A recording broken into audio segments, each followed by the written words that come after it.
All right, the heel elevated glute bridge. So we've all seen a glute bridge done before. We've all seen that it's good for our glutes and that there's all that sort of benefits from Brett Contreras around hip thrusting.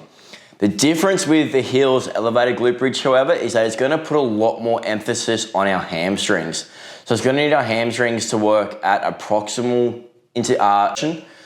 So it's going to need our hamstrings to work a lot more at the proximal insertion or up around the hip. All right. So, but elevating our heels and keeping our knees bent, we're actually keeping the distal part of our hamstring relatively relaxed, not on stretch. All right. Whereas at the hip, in order to extend the hip like a hip thrust would need to do, that proximal part of the hamstring needs to contract a little bit more. So in this setup, starting with the hip on the bar on our hips, and again, if you've got plates on, that'll be a much easier thing to do. You can just slide your legs under. But we're going to try and have our heels up on a bench like so. You're wanting to start at 90 degrees. If you have the ability to do it, keep your heels on a bench against a wall so you have some more feedback from the bottom of your foot.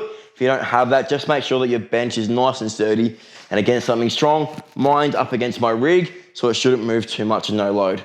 From here, breathe out to breathe in. Breathe out, rib cage down. From there, you're gonna pull your heels in and drive your hips up.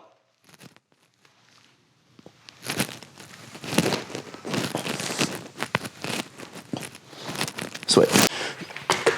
So that's a good one, guys, to actually get some more work through your hamstring and load them in a different fashion that we're used to. So generally we'll go to an RDL. This can just be a good variation so we can get it in a different manner, keeping if we've got some form of pain around the knee, this can be a really good way to deload the knee so it's not getting direct load in terms of having to hold a bar upright and loading directly down through the knee, and can get some good hip and hamstring work as well so we can bias hip extension quite well.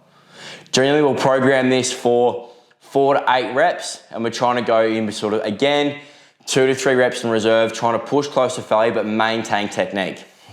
If you're struggling to feel your hips work through this, we can add a foam roller between the knees, and that's gonna help us get internal rotation, which is gonna help us extend our hips a little bit more.